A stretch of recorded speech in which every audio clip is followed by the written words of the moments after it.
The green tinted posts that hold up grapevines have become a part of the landscape over the last couple of decades. They're treated with a solution of poisonous chemicals, including arsenic, that some studies have shown can leach out. The crisis in the wine industry has seen scores of vineyards mothballed and the posts either left in the ground or pulled out and stacked in piles. Prue Adams reports there are growing concerns about their use and disposal.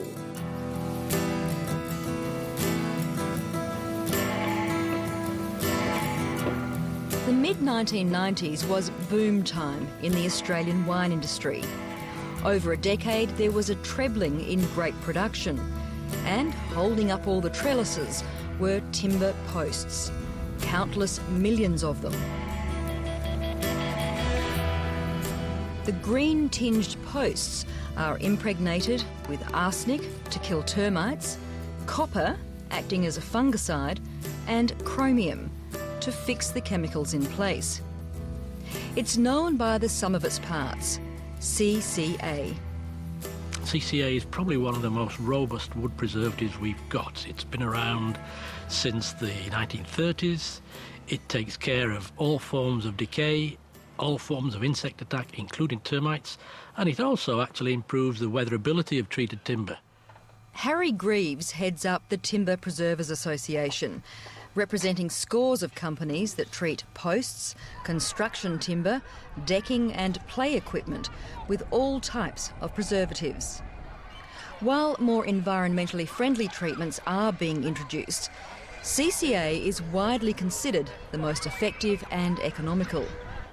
Increasingly, though, wine grape growers are finding alternatives. We're concerned about the environmental aspects of arsenic in the system, and we're trying to find an alternative, basically an eco-friendly alternative.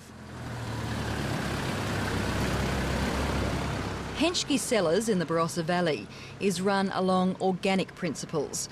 While the certifying bodies allow the use of CCA posts, for 20-odd years, Stephen and Prue Henschke have felt uneasy about using posts containing heavy metals. You know, our program at the moment is to try to phase out those posts, number one, particularly if they're broken. We're storing them in containers for the time being, and then taking them to the appropriate people to dispose of. According to the regulations. They've trialled a series of alternatives. The best, according to the winemaker, was the native cypress pine, which doesn't need treating because it is a hardwood and has natural insect resistance. But the harvesting of the natives was disallowed a decade ago, so the Henschkes are attempting to grow their own for future use. In the meantime, they've settled on posts made from recycled plastic, as vineyard manager Travis Coombe explains. You can see here with all the different plastics, so they're all old plastics, are probably recyclable, and there's a little bit of wood in them to hold them a bit better, so it's probably, there's less flex. So the early plastic posts drooped in the heat, so that was an issue, and we were trying to find alternatives, but the new ones now look like they're much more stable under those sorts of conditions and much easier to work with. So I reckon that's probably the ticket, as they say. Around the country, there are now several businesses built on using recycled household plastic to make all types of timber alternatives. At APR on Adelaide's outskirts, they're pumping plastic chips and wood fibre through the machines. Hollow posts are extruded out the other end. Much of this search for environmentally friendly options was prompted by an extensive review of treated timbers by the Australian Pesticides and Veterinary Medicines Authority, or APVMA. Released in 2005, it found that copper and chromium in the treated timber don't present an undue risk to public health.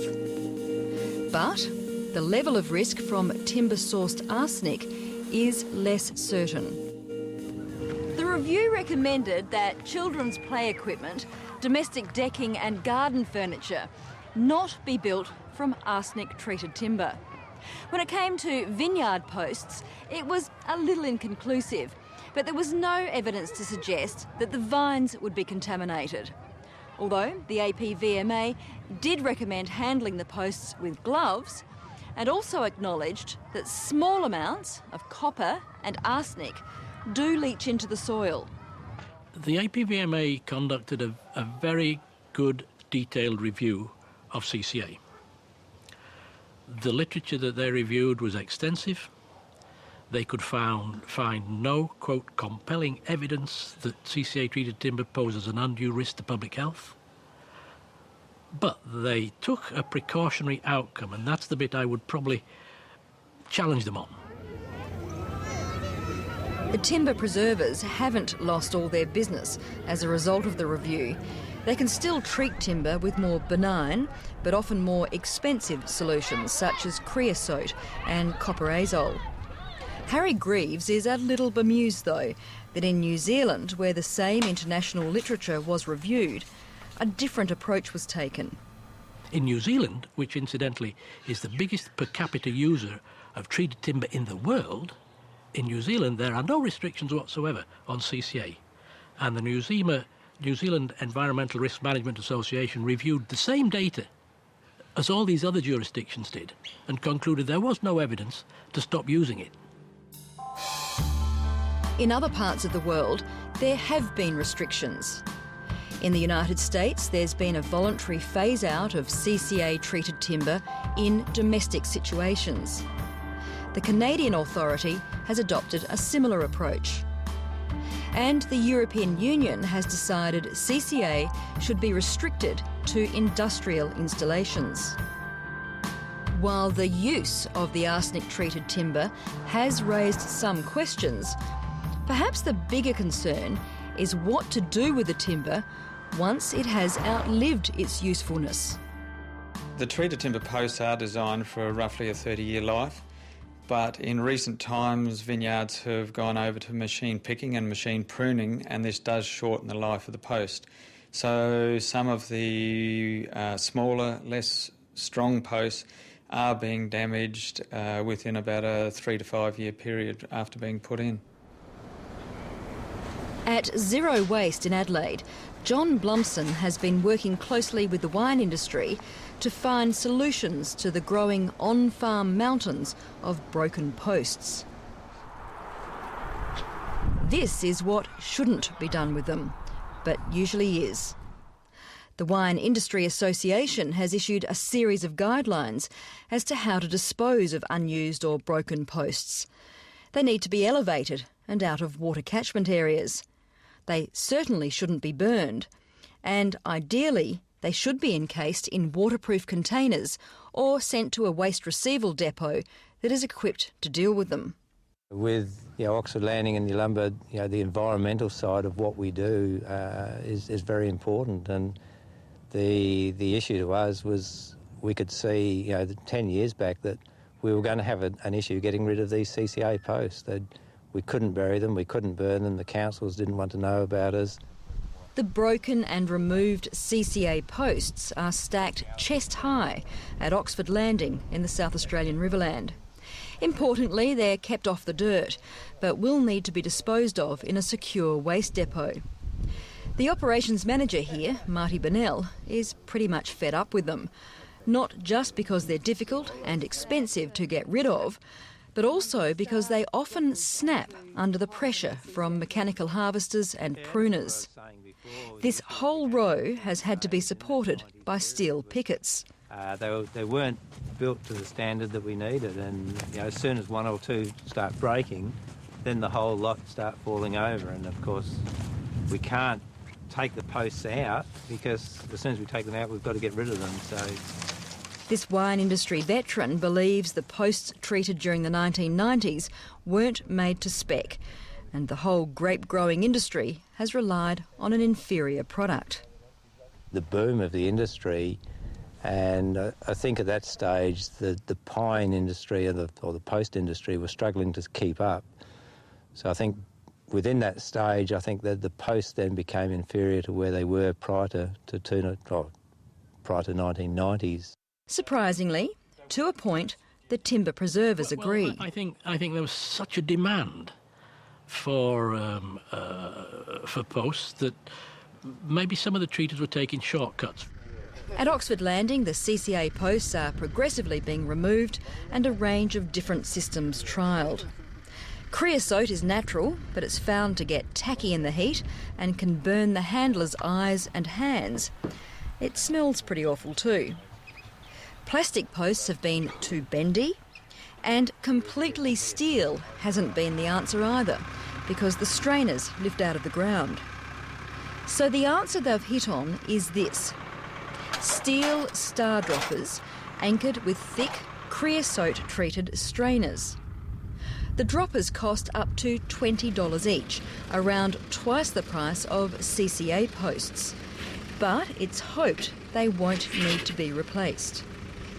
The initial cost of a steel versus timber at this stage is steel is slightly more expensive, but then I think the process of knocking it in becomes a lot easier process. Then you've got the whole manual handling that comes into the steel versus the timber as well. So I think at the end of the day, I don't think the cost factor is a great issue to us. It's more will it take the weight of what we're doing with it and the winds and that go with it, and yes, they seem to do it. There's a broken one, Dane. They say necessity is the mother of invention. Okay, thanks a lot for coming here. Obviously we're doing a field day showing the Ocklock. For Brian O'Malley and his business partner, Nigel Catt, the invention is something which straps the broken vineyard posts together. One of the reasons why these snap is because they're rigid. As the harvester comes through, obviously that's knocking the post and then breaking them. You can see this one here is completely Most broken posts off. break at the bottom or underground, meaning they usually have to be dug out and replaced.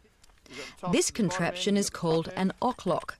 It joins the bits and, according to its makers, gives the post a new lease on life. It's almost like putting a knee joint onto the post. It's an excellent system for a very, very substantial problem within the vineyards. It's a vineyard contractor's job to pull out damaged posts and knock in new ones. Damien Linky has been using the Ocklock instead and says it's not only safer, it's easier and can be done in all kinds of weather because there's no need for big machinery. You've only got a short window of time that we can actually knock in with the machine because of the bud burst and the foliage and everything. You don't want to come through and start smacking around the vine, so we've only got a very short window of time that we can actually come in and start repairing. So with